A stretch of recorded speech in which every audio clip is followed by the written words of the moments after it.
Hello, everybody, and of course, welcome back to another episode of X Talking Ish. And you know what we do? We talk ish with my boy Ish. And how you doing today, Ish? What up? What up? How's it going, man? You know, same old, same old. Another crazy week in the NFL, and that's what we're here for to talk about.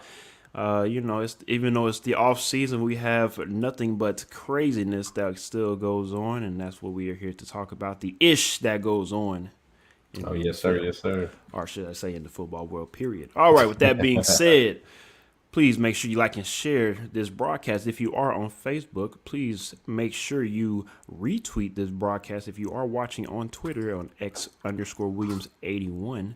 And if you are on YouTube, please make sure you subscribe to the YouTube page at X Talking Ish on our YouTube page. So, with that being said, is we're going to get, of course, right into the biggest news of yesterday. The trade that I think everybody saw coming, but nobody saw happening. I think that's the best way to put it. Sam Darnold gets traded to the Carolina Panthers. And usually when sometimes, not usually, but sometimes when people get traded, there's some mixed feelings around it. Like, oh man, that guy shouldn't have gotten traded. Or, oh man, that guy, what is he going to do with his career? He's going to a certain team, right? I think this trade was one of those trades where it worked out for both parties. Sam Darnold finally gets to get away from the dreaded New York Jets at the moment, and Carolina gets a capable quarterback. I know it depends on how you look at it. Some people look at Sam Darnold as he is what he is. And for Carolina, this is a part of the rebuild mode that they are having moving forward. It's going to be very interesting to see how they are able to put all this together with head coach Matt Rule. Yeah, I mean, I guess in some sense you say it works out for both sides. I don't really feel that way, but I can say that it makes somewhat of sense, I guess, for both sides. It definitely makes sense from a Sam Darnold standpoint. I mean, anywhere outside of New York is better than being in New York, right? So, yeah, I understand that from a Sam Darnold standpoint. From the Carolina Panthers standpoint, though, like, how does this really signal the rebuild? Because you brought Teddy Bridgewater in for this rebuild, and then you're bringing in Sam Darnold to compete with Teddy Bridgewater, but Sam Darnold isn't necessarily the kind of splash that you were expecting, right? And I guess Carolina's been unlucky with the whole Deshaun Watson situation going on. You can't make a trade for Deshaun Watson at this time. The 49ers apparently aren't listening to offers for Jimmy Garoppolo at this time. You're sitting at number 7, and the writing pretty much is on the wall. I think when the 49ers traded up to number 3 and they gave up what they gave up, it kind of put the writing on the wall for any team that wanted to move up, either beyond them with Miami, which Miami, let's be honest, they're not trading that pick. Or even at number 4, like we've been hearing reports from Atlanta, which we'll talk about later, with them trading down.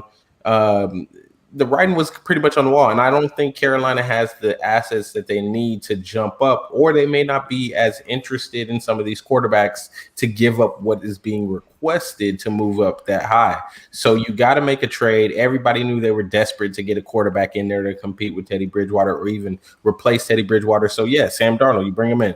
I'm not too excited about it. We'll see how it goes. It could be really good. It could be a great fit. Joe Brady has done some amazing things. He made Teddy Bridgewater look pretty good while he was there in New Orleans. So you were thinking that that's what you were going to see more of.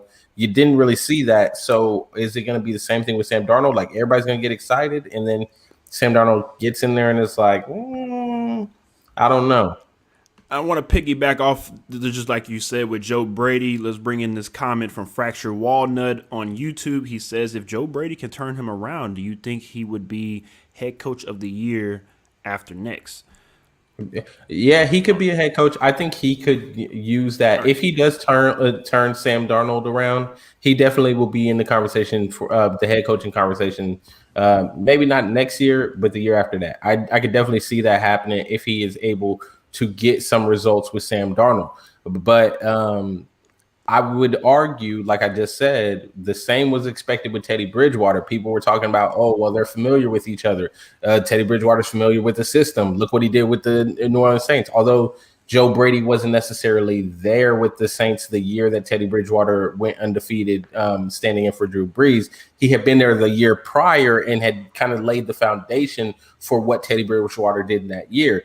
So I think we were expecting a lot more from Teddy Bridgewater, and we didn't get that. So is the writing kind of on the wall for Sam Darnold? I don't know. I actually think that Sam Darnold is a little more – he's a little more of a playmaker than Teddy Bridgewater is. I think Teddy Bridgewater is very much safe.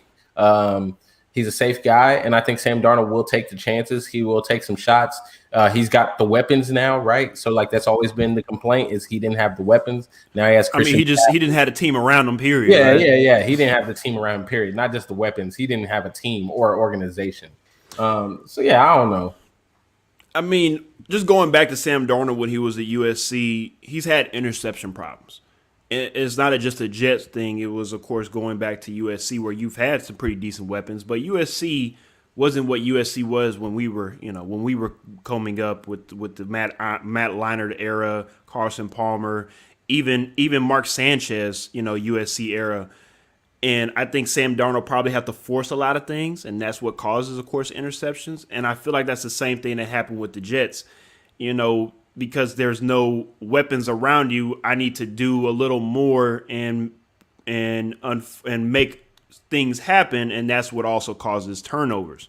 So I feel like some of those interceptions, of course they don't look good. Same thing with Jameis throwing 30 interceptions, but when you are able to be put into a new system, you're surrounded by people that actually care about you, that actually want to see you perform well, that could change drastically. And I'm not saying he's Josh Allen, but we saw the transformation of Josh Allen going to, of course, his quarterback guru and helping him with his throwing motion. I'm not saying Sam Darnold is doing the same thing that Josh Allen is doing, but I feel like this gives Sam Darnold a great refresh to say, you know what, maybe I need to go back to the basics. Maybe I need to go back and figure out how – I'm not even just figure out, but just get back to being the quarterback that I was that got me to USC, right? Mm-hmm. And if that happens, again, I'm not saying the Panthers are going to beat the Bucs and all of a sudden be the division champs, but it gives them a foundation to work with moving forward because Carolina has had talent. It's not like this is a poo-poo franchise. They've been an expansion team since '97, been to the Super Bowl twice. Okay, yep. So why not? Right? I mean, let's put a little bit more respect on the Carolina Panthers. So let me ask you a question about that because you brought up a great point. You brought up a great point of like, I know we're not saying that they're going to immediately jump up and compete with the Bucs or maybe even the Saints. We don't know what that's going to look like. Exactly. But maybe even the Saints, right? So my question to you and my question to anybody that's a Panther fan or anybody that's watching right now, what does success look like for Sam Darnold? What does success look like for Sam Darnold and the Carolina Panthers? What are real expectations for them going into this season? 500, a winning record, maybe going to wild card berth. I agree. No, I agree, Ish. That's a really good question. What really is success for the Carolina Panthers? Yeah, like what are you looking for if you're a Carolina Panther fan or if you're in that organization?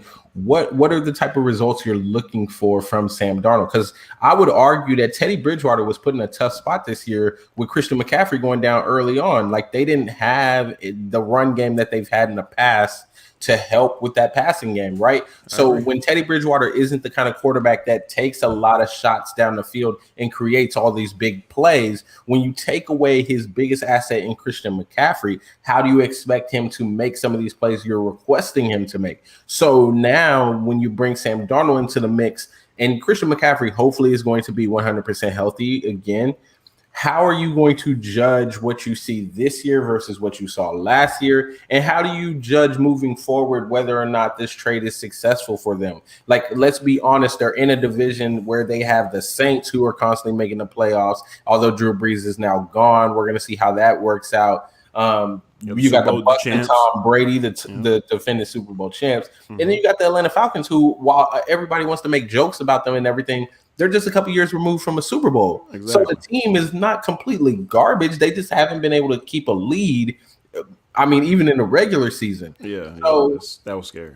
so, I mean, my thing is with Carolina, it's like, what are you expecting from this team and what are you expecting from Sam Darnold? Because if you're not expecting him to come in and bring you a Super Bowl and you're not expecting him to come in and help you win the division, well, then what are you expecting and what are you selling to the fans? Because at this point right now, I don't necessarily know. Maybe a 9-8 because we're gonna 9-8-1.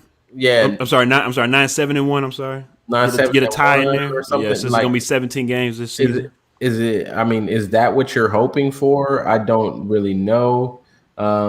Yeah, it's gonna be interesting. It's gonna be interesting to see what happens here and how we judge this moving forward. But this is definitely a big move. Let's call it what it is. It's a big move for Matt Rule and that coaching staff because it's gonna be year 2. And people are going to start expecting some things, kind of like how we've been talking about Cliff Kingsbury and how he's kind of been ramping up and getting his opportunities. I think Matt Rule, he sees that and he's like, hey, I got to, produce these results as soon as possible. So we're going to bring in somebody to compete with Teddy Bridgewater. I would not be surprised if Teddy Bridgewater maybe starts the season and then Sam Darnold comes in. Really? I would not be surprised. I'll be honest with you. I think Sam Darnold QB1 week 1. You think so? I mean, Honestly, I yes. hear that they're letting because Teddy the only Bridgewater reason look for a why, trade. and we're going to talk about Teddy real soon. Yes, and I honestly feel like just because Teddy won't be on the team, that's why I feel that way. But yes, let's get into the comments right quick, and we'll talk about Teddy Bridgewater in a second. Our boy Lee says, "I take Sam Darnold right now over Lance and Jones, knowing they weren't top." He meant to put top instead of 2. Weren't top 3 picks. They get a young cheap QB. And now they can use their 8th pick on a cornerstone franchise piece. Teddy has already been given the word to facilitate a trade, so looks like he's 1 foot out already. And I definitely agree with that, Lee. And again, that's something that we're going to be talking about very shortly. Fracture Waldo also says, but everyone was hurt. And he's talking about Carolina. Was hurt on the Panthers, though. He really had no run game to take the pressure off him. Of course, talking about Teddy Bridgewater, like you brought up as well, Ish. With CMC coming back, I believe Sam would be a good QB at that point. Any QB is good when you have a solid run game. You can ask Ryan Tannehill, right? Any QB looks solid when they have a solid running game. 2,500 yards and 60-40 split between touchdowns and interceptions. That's what he's talking about when it comes to Sam Darnold. Teddy Bridgewater will be a bear on draft night, as in most likely hibernating. Definitely understand that. And that goes right into, so what's next for Teddy Bridgewater? Let's just give a brief history on Teddy Bridgewater going back to Louisville. And I was talking to Ish about this in the pre-show. I know people might be mad at me what I'm about to say, but it's just how I feel. Very controversial. I feel like Teddy Bridgewater has been and always will be, at this moment, Louisville's best quarterback to play at Louisville. And what I mean by that is I feel like Teddy Bridgewater has always had the tools to be a solid, capable quarterback because he does not rely on his legs like another Louisville quarterback. Y'all know exactly what I'm talking about. And like I said, controversial, bro. And unfortunately, with the injury that Teddy was involved in Minnesota, that has made his career just go completely left because at one point in time, he was the franchise guy for Minnesota. He got hurt. And at one point in time as well, 2 people thought his leg wasn't going to be back to where it is, right? It was like a Alex Smith type of situation to where a lot of people didn't think that Teddy would be able to even play football again. But now that he's playing well. He's just unfortunately at a point where there's a lot of quarterbacks coming behind you, right? And it's just a numbers game. There's only 32 of these starting positions that you can have and 32 backup spots. And it's a lot of people that feel like, hey, I'm a starter. I'm not trying to be a backup. Well, in this day and age in the NFL, if you look at these rosters, you have of course, a really good starting quarterback, usually, of course. And some of these NFL teams that are trying to win Super Bowls might have a backup first rounder quarterback, right? Because you never know, just in case. You might need a guy to come in there for 3 or 4 games to help ride the ship. We just talked about Teddy. That was when he was with New Orleans and had to play 5 games because Drew Brees was hurt. maybe Teddy might and his decisions getting traded somewhere will either be to a team that's good enough to maybe contend for a Super Bowl or the division, but he might have to sit behind someone, or he's going to go to a crappy team and maybe start, but you won't get the everything that you want. You won't get protection up front. You might be running for your life. You might have to coach up, the guys behind you, and you might be put in a situation where you're just like, man, like this is taking so much more out of me instead of being able to, not saying take a year off, but take a year to learn, like Jameis, right? Take a year to learn, sit in the backup role, and then you never know where an opening position might form again. I think Teddy's a capable quarterback moving forward, but time is ticking, and you cannot beat Father Time. Maybe unless you're Tom Brady. So what I have to say to that is, I was just looking at the teams, and I'm trying to go through team by team and think like, okay, who would even entertain acquiring a Teddy Bridgewater? You could say the Bears, but the Bears have gone out already and posted Andy Dalton as QB1. QB1, yes sir. Yes, sir. So it'd be kind of awkward to bring in Teddy and then have them compete for the job, right? You know what I'm saying? Like that's an awkward situation. I mean, unless you bring him in knowing that he's a backup. Also, let me say this: if I'm Teddy Bridgewater, I'm just going to jump out at the very beginning and say, if I'm Teddy Bridgewater, I'm actually pretty pissed off with the Panthers. I know they've been trying to make things work with Deshaun Watson. But I would be pretty pissed because all the free agent, like after free agency is done, now you want me to go look at and find this trade, because one of the teams that I immediately thought about is the aforementioned Houston Texans. Yeah. Mm-hmm. I mean, they went and signed 2 quarterbacks, but if this happened earlier, maybe they're making that trade for Teddy Bridgewater. In a situation of like, I'm not trading a ton of things. I don't think you're going to have to trade a ton of things or a ton of picks to get a Teddy Bridgewater. I think that Carolina realizes what they have on their hands. But at the same time, it would have made sense for him to come to Houston, right? If Deshaun Watson, if the writing's on the wall and Deshaun Watson is leaving Houston, or even if, legal issues happen to play out in a way that he has to sit out for an extended period of time, a Teddy Bridgewater would have been the kind of guy that you maybe turn your organization over to. Now that ship has sailed because they got Tyrod Taylor, they got Finley and AJ McCarron and whoever else they trying to fill in that role with now at this point. Like I said, the Chicago Bears was another team, but they have Andy Dalton now that they're saying is their QB1. Who else can you think of, X? Like, let's be honest. Let's be honest as far as like, who would bring in a Teddy Bridgewater knowing that that's not necessarily a guy that's saying I'm a backup quarterback, right? Because if he was content with being a backup, he would have stayed in New Orleans, waited another year, and then took over after Drew Brees retired. So, and I think honestly that would be the best decision to go. I mean, to stay there, right? I mean, something that's solid, the foundation from the coaching to the organization, and I mean, I feel like they put you in a good position to succeed. Again, you went 5-0 there. Why not stay there, build something there? And I was more surprised that he wanted to leave than stay there. But okay, I'll give you. Actually, I just thought of one. Miami Dolphins. No. Oh.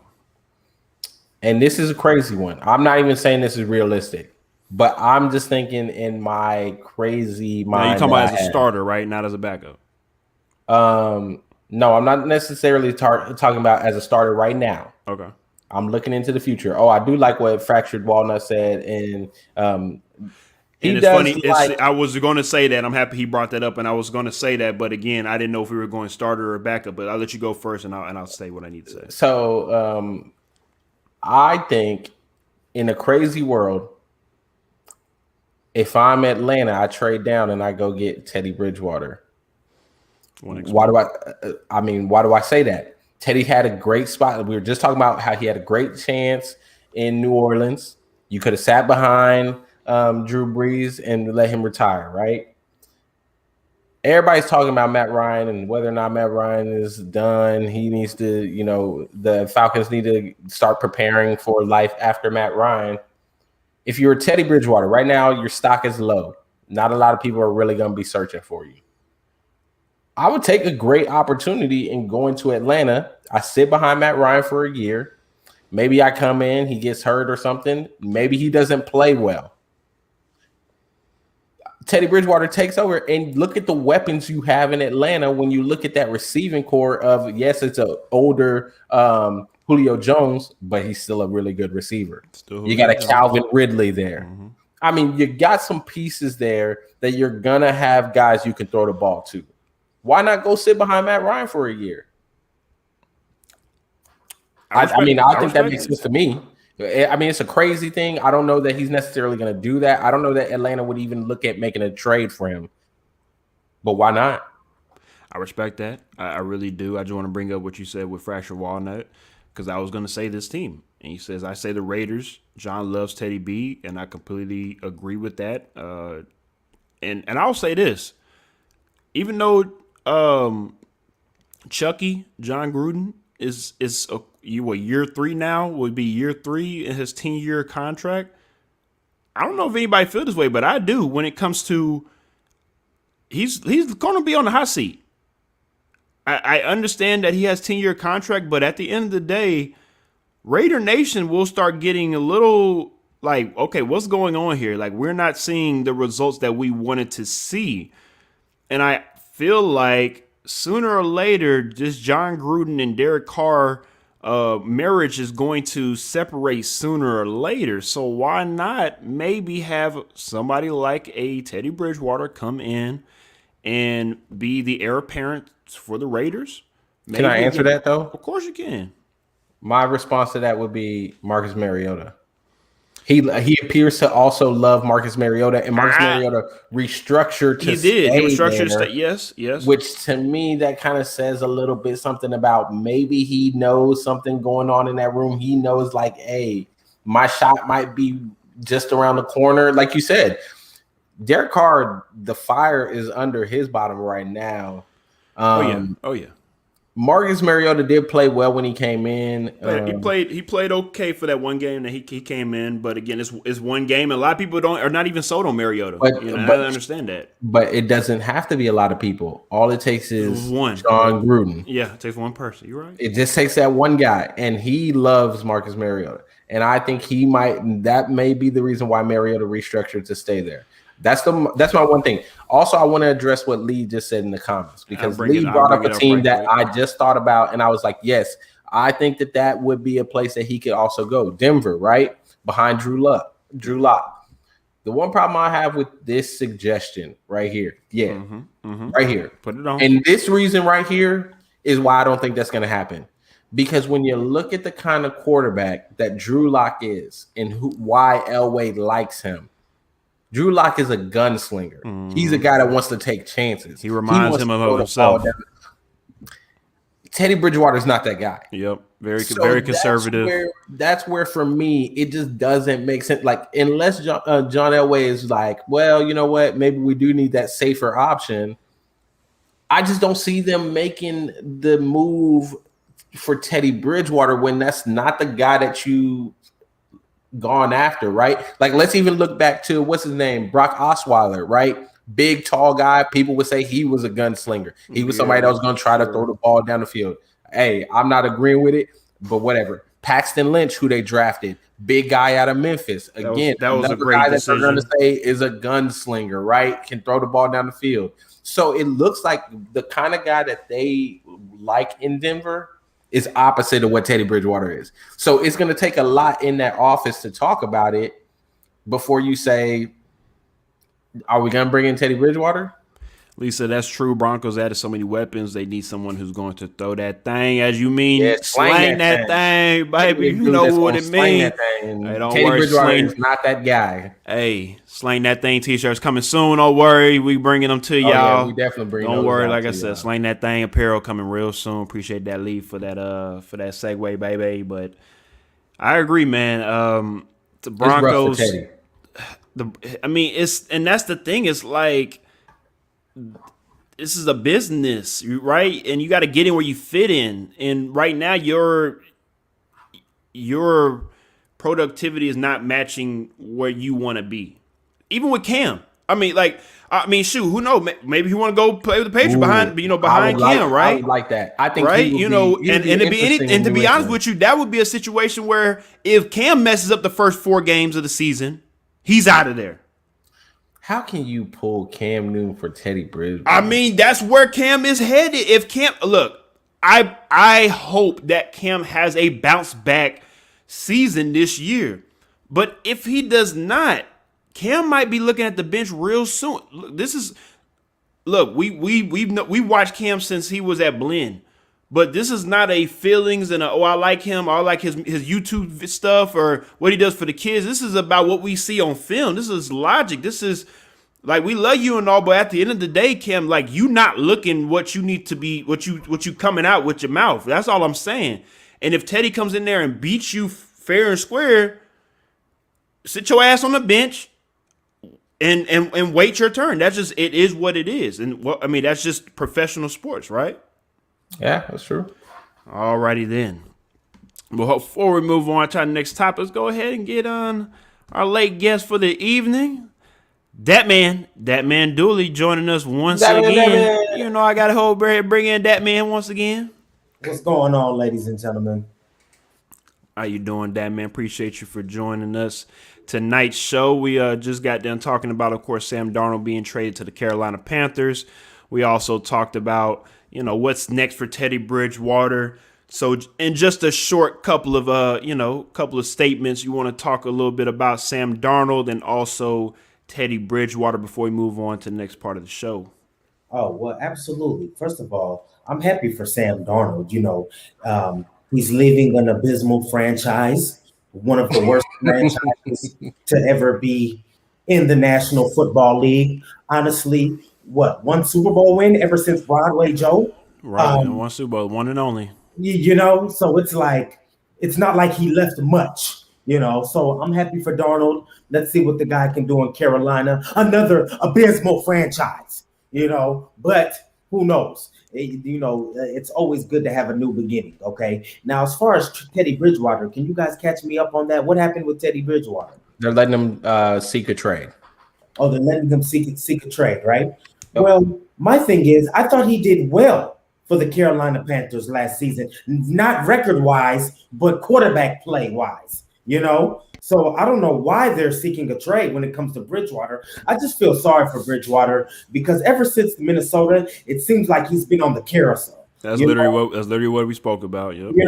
So it's just very sad that he has to go back and forth to different teams and things like that. Hopefully that guy finds a home because he proved in New Orleans that he's a starting quarterback. And if the Saints were smart, they actually should have kept him. But hey, that's Sean Payton for you right there, okay? But yeah, I don't have much to say about that, boy. No, you're good. I mean, you pretty much summed up everything that Ish and I both spoke on. So, appreciate your thoughts. I want to get into this comment right quick from Fracture Walnut. I think it's very interesting because yes, this is a team that could look into it. But what he's asking is, what about the Jaguars? I know they have the number 1 pick, but do y'all think Trevor is ready for day one? To be honest, this is just coming from me. The Jags, in picking the number 1 pick, it's no disrespect, but it's asinine not to play the number 1 pick. Like, he's going to play. Is he ready? That's another good question. Because to be honest with you, I mean, who really is ready to play day one at the number 1 pick? I mean, everybody got the jitters. Everybody isn't really ready per se. But when you get that number 1 tag on you, you're going to have to play. Week 1, you're QB1, like you're in there. You're going to have to go with the good and the bad of that quarterback. But I will say this: if you want to have a capable backup, who knows? Jacksonville, if they want to have somebody in there that can help Trevor Lawrence throughout this process, Teddy could be that guy. But again, does Teddy want to come in and help a young quarterback, throughout this rookie or second year transition of them being in the league? That's the real question. So I'm over here shaking my head and smiling because Fracture Walnut, I thank you for asking that question because X and I were just getting into it in the pre-show about the philosophy of whether or not you must start a top 5 quarterback from day one. I do not agree that a top 5 quarterback must start from day one. I don't think that is true. I think depending on your situation, you can or you cannot start a top 5 quarterback. It just depends on your situation. The problem that you normally see for teams that are up there that high, though, they don't have a quarterback. So that's why they end up starting on day one. But in the situation this year, which is what started this conversation or brought the conversation up, where you got 49ers sitting at number 3 and they got Jimmy G, I don't think whoever they draft at number 3, if it's a quarterback like everybody's saying and it's Mac Jones, I don't think Mac has to start day one. I think you let Jimmy G rock this year out and then you make your decision after that. If you don't want to go with Jimmy G or he plays poorly, Mac can step in. If he doesn't, then you got a whole nother decision on your hands of what you do with Mac now or what you're going to do with Jimmy G. So I don't believe that you must start a quarterback, but like you brought up, do the Jags want to bring in a Teddy Bridgewater and say, Teddy, help bring Trevor along? You start the beginning of the season. But if I'm a Teddy Bridgewater, why would I go in that situation knowing eventually Trevor Lawrence is starting, right? Like he will start at some point in the year. Whether it's the first game or the 10th game, he'll end up starting. So I don't think Teddy Bridgewater goes for that reason. Fracture Walnut also says they can do what the Texans did and put him in the game around week 3 or 4. Let's remember what the Texans did. Everybody knew that Deshaun Watson was better than – who was the bum that he was behind again? I can't remember right now. Who was the bum? I don't even remember. Exactly. That's the point. Was it Shop? No, it wasn't Shop. No. Shop had moved on. Yeah. No, it wasn't Shop. Was it Ryan Mallett? No. Brock Osweiler? No. Was it Osweiler? No. It wasn't. It might have been. No, it wasn't Osweiler. No, it wasn't Osweiler. He was gone by then. I can't. See, that's how bad the Texans are when it comes to these quarterbacks. Bill O'Brien really thought that the quarterback at the time should have started over Deshaun Watson. That right there was the end. It was the beginning of the end.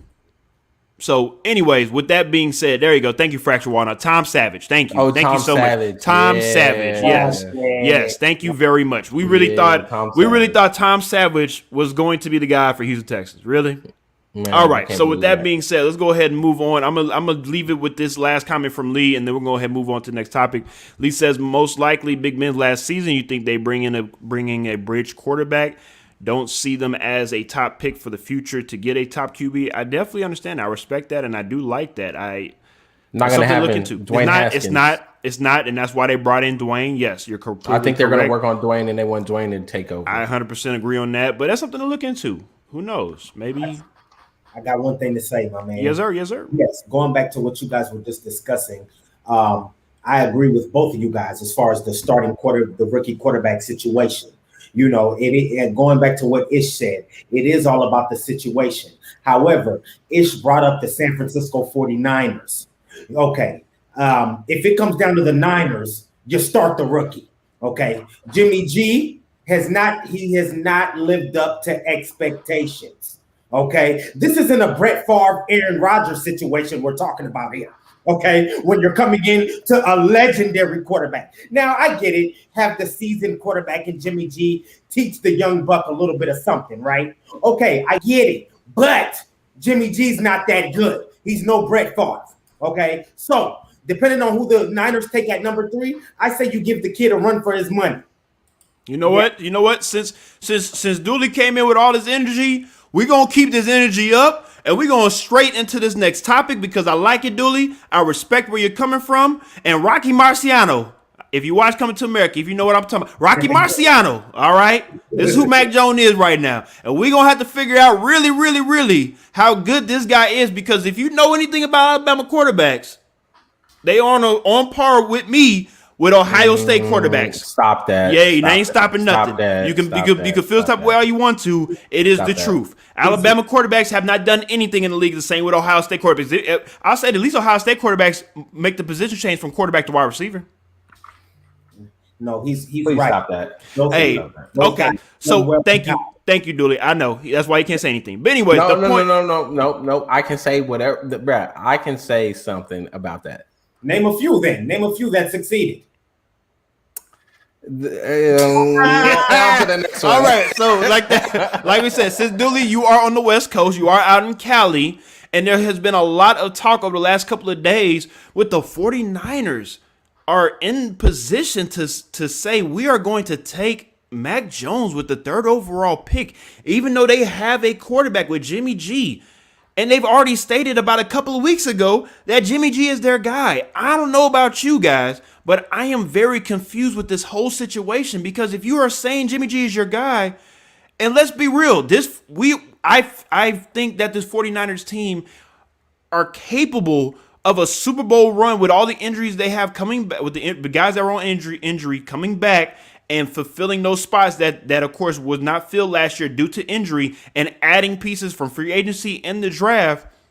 I think the 49ers can make a run, but if you're going to go after a quarterback, isn't that some type of, when we have some type of flux inside of the locker room when it comes to, are we sure Jimmy G's the guy? Because the moment Jimmy G starts struggling, Mac Jones, right?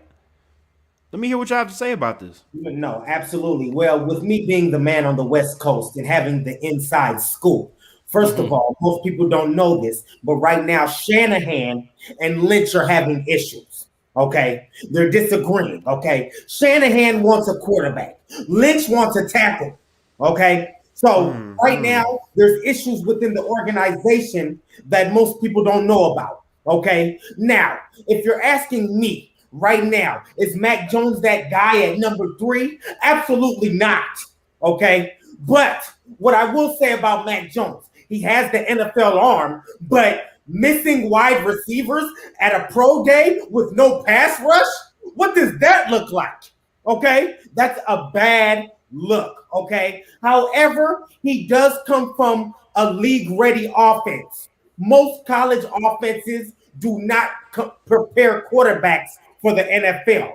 Alabama happens to be one of those college teams that run a pro-style offense. Okay, most of those quarterbacks are backups right now in the league, but continue. Right. No, absolutely. I just had to toss that in there as well, But Mac Jones is, honestly, he may be the most poised as well. That doesn't mean he's the best. Do I think he should be picked at number 3? Absolutely not. If I were the 49ers, I'd go with the best tackle in the draft. That's just me. Stick with Jimmy G, give him another year, see what he got. Okay. So will they go all in on Mac Jones? Probably not. Would I be surprised if they did? Absolutely not. I wouldn't be surprised at all, because this is the NFL draft we're talking about. Teams got to take chances. Never know what's going to happen. Yes, sir. Exactly. Things like this happen, 100% agree. Let's get to the comment right quick just before you say your little soliloquy. And this is, again, what me and Ish were talking about in the pre-show. Lee feels this way. Dooley, I don't know how you feel about this, but he says, I don't care who they draft at 3. He has to start day 1. 2 first-rounders and a third-rounder to jump up 9 picks. That's all in the better play real soon. And like I'm saying, again, if you're a top 3 or maybe even a top 5 pick, this is my opinion, and this is what I'm going off of history of the NFL. You have to start day 1, no matter what position you are, quarterback, tackle, defensive end, corner, wide receiver, it doesn't matter. You're starting day 1, because if you're getting picked that high, you're obviously that valuable to help out that team day 1. That's just how I see it. Not necessarily. I got you. That's where I think that logic is flawed. Just because a team had to jump up 9 spots to go get a guy doesn't necessarily mean that that's the guy from day 1. It just means that they knew that they weren't going to be able to get said guy at, a lower position, right? So you may make the move knowing, hey, we really like this guy. Which the crazy thing about the 49ers move, let me just address some of the things that you said, X. Yeah, they're sending mixed signals right now, right? You came out, you said Jimmy G was the guy, and then you went and made a trade like that where you pretty much sold the house for what? You're definitely like you're saying, Dooley, a tackle. One person want a tackle, one person want a quarterback. You sold the entire house for, if you're getting a tackle, who is the tackle you're getting, and how confident do you feel like that is a cornerstone tackle for the next 10 years? If you're getting a quarterback, the reports were before the whole Mac Jones situation that they were comfortable with whoever was available at number 3. You're telling me You went up all the way to number 3 and sold the house just for the opportunity to pick any of the quarterbacks. Like, you didn't really have a guy that you were in love with. You were just like, hey, we can get any of the quarterbacks. Like, if that's the situation, I am concerned about what they're talking about with Jimmy G, because it tells me that in the organization, y'all don't even know what y'all want to do. Y'all, for some reason, can't agree on whether or not Jimmy G is the right kind of guy, which then that creates a bad situation from the get-go for whoever gets drafted, because it turns into, the same situation we've heard over and over again with like Robert Griffin III and Vince Young, where one guy wants this guy and the coach doesn't want that guy. Oh yeah. Yeah. So I just think that for me, I don't necessarily move up to 3, get a quarterback, and they start day 1 if I'm not in love with that quarterback. And that's the point that I'm getting at. What Lee's bringing up, Ish. So if Jimmy G plays well, what's the point of the trade? If you draft a QB, of course, you waste all that top tier draft capital on a guy that's going to be sitting on the bench. This is why I'm saying that 3rd pick he has to start, and that's why Lee is bringing it up, and that's what I'm saying as well too. It's no way that you are putting all your chips on the table to get this guy and you don't play him, and you use what was the person that you used in the pre-show? Bring him up. Come on, bring him up. Bring him to the table. Oh, talking about Patrick Mahomes. Yes, sir. Yeah, you try to compare, but it's not Patrick the same Mahomes thing. Sat back. Patrick It's not Mahomes the same sat thing. for a year, but it's not. When did he get picked? Let him know. He wasn't picked in the top 10. I know that already. He was picked I think 22nd or something like that. They made a trade to go get him. They also sold some things. I think number 23 to go get him. Yeah. But that's the point that 23. He was remember, because he was after He was in Trubisky. the teens. He was at okay. It might have been 17. Okay, the point is what I'm getting at. The point is he wasn't a top 10 pick. He wasn't even the first quarterback taken off the board.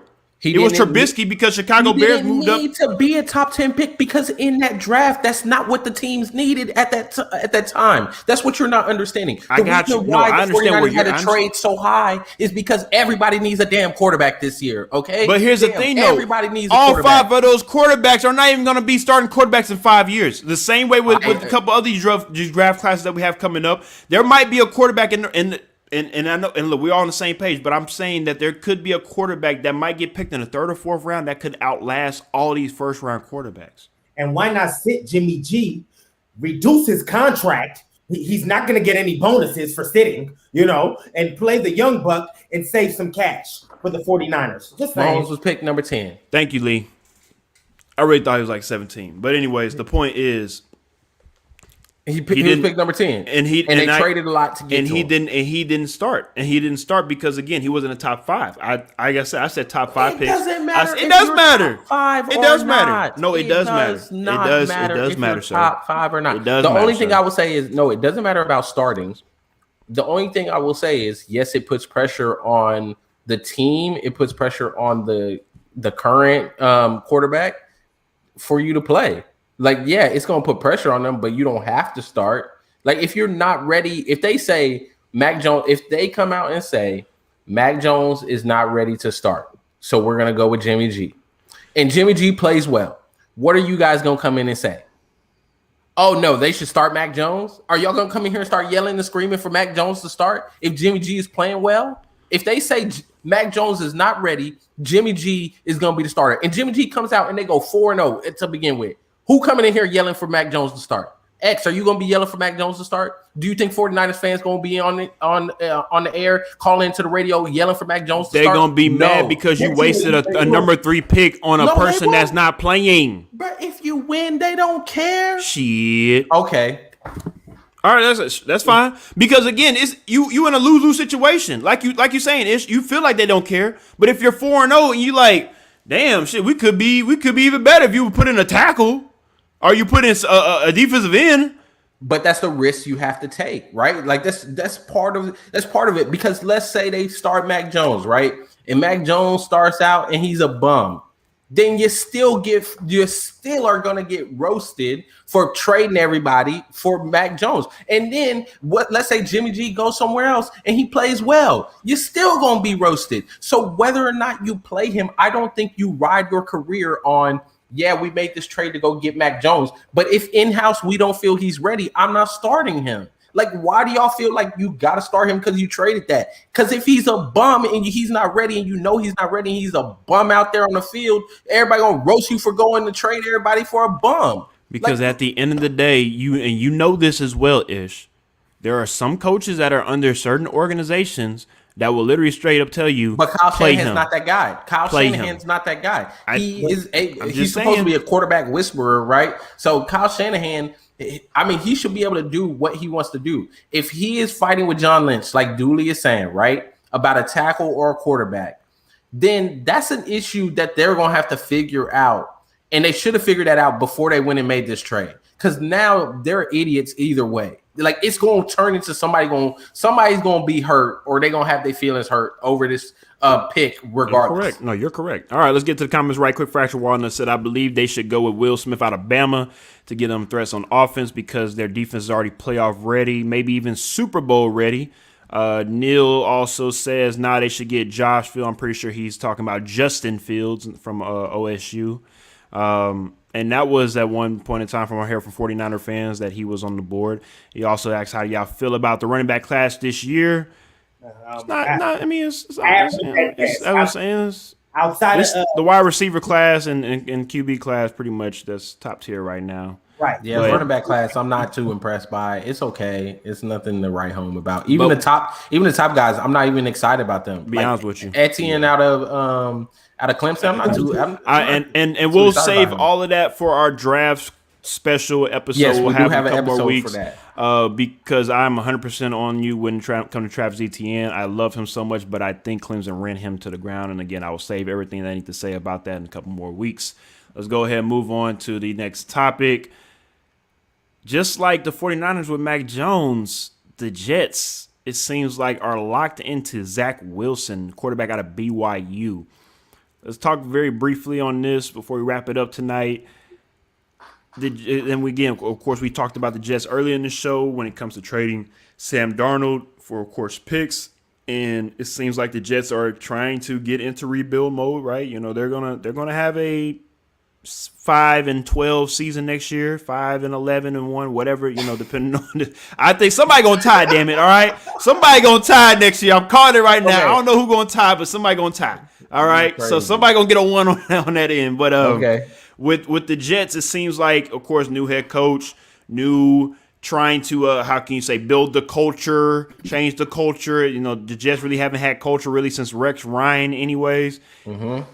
With Zach Wilson being the new guy in New York, does it really change that many things in New York? Do you see him really coming in and making a spark and being the next Broadway Joe? Absolutely not.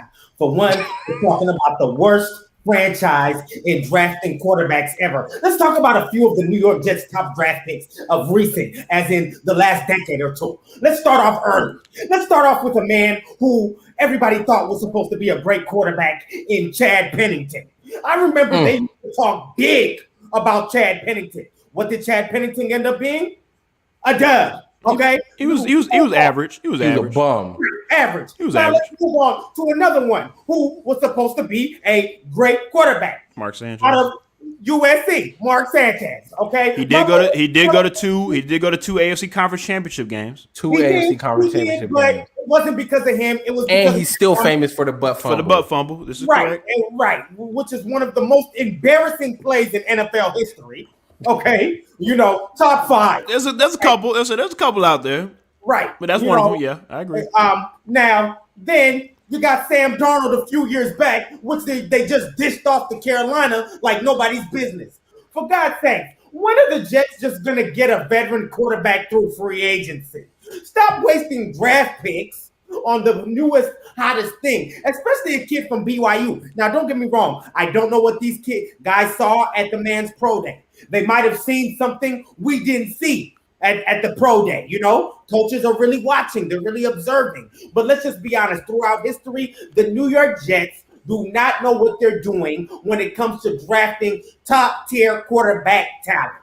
Okay? I'm done, guys. Go ahead.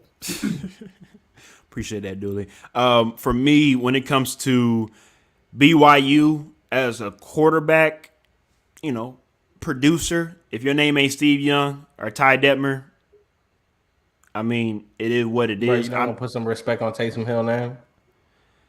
If your name is not Steve Young or Ty Detmer, like I said, I'm not about to take you seriously when it comes to the quarterback. Respect to Taysom Hill, do your athlete thing out there.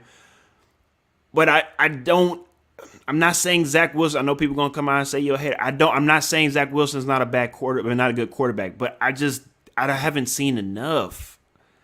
I don't really know what I'm getting out of Zach Wilson. Yes, the pro day, he had some nice throws, but the same thing with Mac Jones.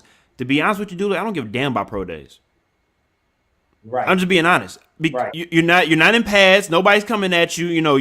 You can go out there and look good in your sweats. In your spandex all you want to. But at the end of the day, I want to see what you look like when it's 3rd and 5, fourth quarter, 6 minutes left to go, and this might be the second last drive that you have to be able to either tie or win the game. What can you do? Are you going to make a good throw? Or are you going to be able to make a move with your feet to get you into a shorter 4th down situation where you can be like, those are, for me, it's about game time scenario situations. That's what it's about for me. I want to see how you can perform when it's certain scenarios that are going on in that game. And that's how, and I do a lot of Belichick, research. That's how Belichick and the Patriots usually practice. Besides doing, of course, the ropes, the this, the that, all that other crap, mainly a lot of their practices come from situational football. And a lot of these teams don't even practice situational football, which scares me because if you look at a lot of these games, they come down to what? Just with the Packers game a couple months ago, it comes down to, okay, well, if we feel like we have a better opportunity to score a touchdown than a field goal, then let's go for it. But situational and numbers and this, that, and the third said, let's go kick the field goal, right? And this is where they're at. But when you bring in a franchise quarterback to be the franchise guy, you want to make sure that you're able to give him the keys to this car to say, hey, go make a play or don't mess it up for us, right? So I'm very interested to see what Zach Wilson does with the Jets. He has the pieces. You got a guy, Corey Davis, that came from the Titans. You have a couple other pieces on the defensive side of the ball to where I think they can win 6 games, maybe even 7. But I'm not expecting year 1 for Zach Wilson and the Jets to just light us up, right? So you mentioned the stats. I want to say if you watch his game film from this past year and you look at his stats, he's got the numbers to be a number 2 quarterback in this year, right? Like he got the numbers there. 33 touchdowns, 3 interceptions. That's pretty big. That's pretty good. Also with a 73.5% completion percentage. So, I mean, that's decently done. And I mean, I can see why he's up there. My one takeaway that I got from this, because I'm not really excited. I wasn't excited if I was any quarterback going to the Jets. My one takeaway was, man, Justin Fields, you're dodging a bullet, sir. Because right now it looked like you're not going into the Jets, and the Jets to me is just a bad situation waiting to happen. Like I understand they got a new coach in there; they're hoping to change the culture, build something up from the ground up. But if I'm a quarterback in the draft, I don't know that New York is necessarily where I want to go. Other than a large market, the Jets are not an organization that offers much to a prospect. So I don't know. I'm a little reserved on Zach Wilson. I do think he has the arm. I do think that he has some traits that project to the NFL. But I don't know. One of the things you pointed out was the level of competition and coming from BYU, right? Mm-hmm. I think there's something to be said about that. I do think there's something to look at. That is something to consider. That he did lose that game to Appalachian State. You were about to say that. No, he lost the game to. Give me a second. Coastal Carolina. Okay. Yeah. Lost that game to Coastal Carolina. Although that was a game that was set up kind of randomly, they did lose that game, which I don't know how much I hold weight of that. Coastal Carolina was a pretty decent team this year, but to go out and lose that kind of game for the number what we're saying, the number 2 pick in the draft, when you got a guy like Justin Fields from Ohio State that's done it on all the big stages against better competition. Again, sometimes scouting in the NFL and what fit certain teams want and what prospect they fall in love with, sometimes to me it has no reason other than we just really want this guy, right? So we'll see what Zach Wilson does with the Jets. I'm not too excited for him, not because of Zach Wilson, I don't believe in him, but because I'm not excited for any prospect that goes to the Jets. So that's all I got to say about them. Dooley, you have anything to say before we move on to the next topic? No, absolutely not. And I'll just finish it up when it comes to. I mean, this is a very interesting draft, guys. This is just reminding me so much of the Mitchell Trubisky, Deshaun Watson, Patrick Mahomes draft. When it comes to, there are a lot of quarterbacks that are going to be drafted in this first round. Who's going to hit on the right one? Because it could set your franchise back a couple of years if you pick the wrong one. And first things first is Jacksonville Jaguars, because, and no shade to Trevor Lawrence. What if Trevor Lawrence isn't what everybody expect him to be? You know, he's been the godchild of college football, you know, before he even took a step onto the Clemson's field, right? So we've seen hype all throughout our football years, and some people just don't live up to the hype, and there's no shade on them. It's just things happen, right? Could that happen with Jacksonville, you know, in this draft, or even with the New York Jets or the 49ers, and we're going to get right into with the Atlanta Falcons. The Atlanta Falcons and Detroit Lions are in talks of moving down in the draft. And right now, the Atlanta Falcons have the number 4 pick. The Detroit Lions have the number 7 pick in the draft. And like we spoke on a little bit about the Atlanta Falcons, I mean, their team is kind of, you know, they're not set, but they have the pieces. They just need a couple more pieces here and there. And moving back might be the best thing for them. The Detroit Lions, I'm not going to lie, I'm kind of scratching my head on that one, because I don't really understand why you want to move back. I mean, because when I think of the Lions, I mean, you always have holes, right? So, I mean, you know, fill them in. And being the number 7 pick at this time, I think gives you a good opportunity to, depending on who falls to you at 7, it gives you a good opportunity to pick who you want to choose from. Again, depending on the quarterbacks or wide receiver or even a tight end like a Kyle Pitts that gets picked before, you know, it gives you an opportunity to maybe scoop up somebody that you wasn't expecting to scoop up. So I just think this is a very interesting. When I saw this come across my timeline, I just thought it was very interesting that the Falcons and Lions wanted to move down. What you guys think? To me, it makes perfect sense. It makes perfect sense because if you're a team in the top 10 right now, and you don't want a quarterback, I think it makes the most sense to see what offers come in. Because if you're the Falcons and you're not picking a quarterback, you're not in love with any of the quarterbacks, and that may fall to you at number 4. Yeah, see what you can get. Because if you can get a lot, I mean, you saw what the going rate was for number 3. I want something similar for number 4, because what I think is going on in Detroit and Atlanta, they're not necessarily looking at quarterback. And there are still 2 quarterbacks that have been talked a lot about being first-round picks.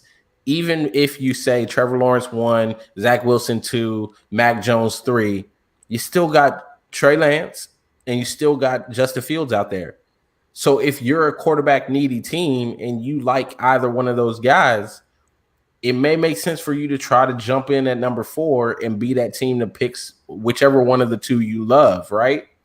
So, yeah, if I'm Atlanta, I want to get as much as I can get. And then, like you said, they're a couple picks away, maybe a couple pieces away. You may get a good number of picks that you can help build your team in the spots that you want. And then, like I suggested earlier, you're bringing in a guy like Teddy Bridgewater maybe to sit behind Matt Ryan. And I think I'm decent for the next couple of years. Even at quarterback, I got a guy like Teddy Bridgewater that's sitting there.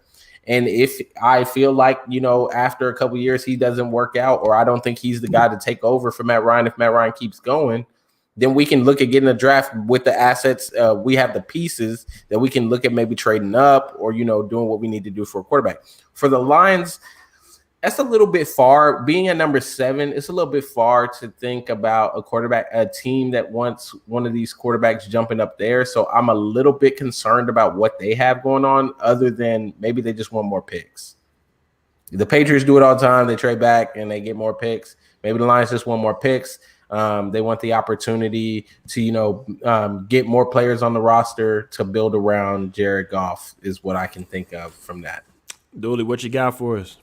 Yeah, let me make this nice and short. So when it comes to the Detroit Lions, obviously I agree with Ish as well. I even agree with Ish when it comes to the Falcons to an extent, depending on what they can get for the number 4 pick. However, there are other players in this draft besides quarterbacks. For instance, I can think of 2 players the Falcons would love. For one, that stud defensive end from Penn State. Yeah, the Falcons could use him at the number 4 pick. He's a stud, by the way. Okay. Also, that tight end from Florida. Okay. Kyle Pitts. Mm-hmm. Yes. If Matty Ice had something like that on his offense. Well, they do have a tight end. They have Hurst on there, and that's one of his favorite go-to. But I agree with you. I don't see why you couldn't play double tight ends. You could put double tight ends, 2 wide receivers out there. I agree with you on that. Yes. In the league we in today, let's talk about that Gronkowski-Hernandez blueprint. Yes, sir. It was unstoppable, the Gronk-Hernandez blueprint, So, but it's rare 2 teams actually get 2 tight ends of that caliber. Well, at the number 4 pick, the Atlanta Falcons got a shot. I don't think that tight end, Pitts isn't going number 1, number 2, number 3. That's just my opinion. He's not going in the top 3, okay? That defensive end from Penn State, I don't know. Listen, whenever a man that's 260 can clock a 4.38, you're a top 10 pick, period. The Atlanta Falcons better get their hands on one of those 2 players. Well, let's remember as well, too, numbers don't define a player, but I completely understand where you're coming from. I got you. Can I just speak to that, Dooley, though? I think with the pressure of trying to move up to get some of these quarterbacks, I don't think Atlanta's looking to move far back. I think they're looking to move back a couple of spots, right? Like they're looking 4 to 11. Yeah, they're looking to move back a couple of spots. So those players may still be in play because you got to also remember how many quarterbacks are being selected before these guys, right? And then you got to also look at the teams that are around the Falcons that are also going to be making those selections, right? So like you're talking about a defensive end for the Falcons at number 4, but I would argue that Cincinnati's probably not getting that guy, right? They're also not looking at – I don't know that they're looking at Kyle Pitts. Miami, I would say you push a wide receiver before you do a tight end, but hey, we never know with Miami. They're up in the air. But Miami, the best weapon to have for a young quarterback is a good tight end. Oh, yeah, definitely. Saying. I would say for Detroit also not looking at tight end. They just got a tight end in the first round last year. So it could make sense. I think it definitely you want to listen to the offers if you're Atlanta. But if you're moving too far back, then I'm saying like, nah, I may not want to do that because I have this player in mind. But again, another thing to think about, Dooley, you can always move back, and with the number of picks you get in the trade, use some of those assets to move back up a couple of spots if you feel like the player that you really want is still on the board and somebody else might take them. So that's another thing to consider. I think that there's nothing wrong with listening to the offers and then trying to weigh whether or not a player you like is going to be available. Because, like, I agree with you. I think Detroit at number 7, that's a perfect spot for me for a lockdown corner. That's just my thought for Detroit, right? I want to shut down. There are a lot of guys out right there. And there's a lot of guys out there. Yeah. But that also is an argument for why Detroit can move back, because there are some guys you could get a little bit further back that are still going to be very good corners. So I don't know. I would listen to the offers, but I wouldn't move unless I got a really good, like you said, we saw what went at number 3. If I'm getting something similar to what went at number 3, if I'm Atlanta, I'm probably moving back. That's just me. But I don't know if that offer is going to come in. It depends on how desperate the team is. Like Denver. Is Denver going to be willing to give up a lot to move up and get Trey Lance or Justin Fields? But are they looking for another quarterback if you have Drew Lock? Or maybe you move up to get a Kyle Pitts, right? because I think Kyle Pitts. And I'm gonna save all this for when we have our mock draft. I think Cincinnati might go tight end. That's just to help out Joe Burrow. You really think so? Again, if you get Kyle Pitts, look, and I'm going to save all this for another week or two, but if you get Kyle Pitts to help with Joe Burrow, you have I mean, look, it makes sense to me. But again, we're gonna wait on that. I don't want to get too deep into that. We gotta wait a couple more weeks before we talk about that. With that being said, gentlemen, we got to get up out of here for tonight. We will, of course, be back next week. But before we do, I just want to let everybody know, of course, this week I will be in Birmingham, Alabama to cover the HBCU Combine. That will be held April 9th and 10th. Unfortunately, Ish will not be with me, but I'll be there virtually. You will be there virtually. So we will have, of course, I'll have access to different parts of the event in Birmingham, Alabama. So that'll be very, very cool event that we will be a part of course, including BDOC Sports as well. So hey, Ish, I don't know about you, man, but let's get it. And before we get up out of here for tonight, I just want to let everybody know, of course, our camera guy Chad said, "What's up, bros?" And Chad, what's up? What's up? We'll see him as well in Alabama. Yeah. And with that being said, I appreciate you gentlemen for joining us tonight. Hey, on Dooley, X Talk as News. always. As always. We appreciate that, man. Absolutely. Appreciate you bringing the energy as always, Dooley. And we will see everybody next week, Tuesday night, 9 o'clock. X Talking News.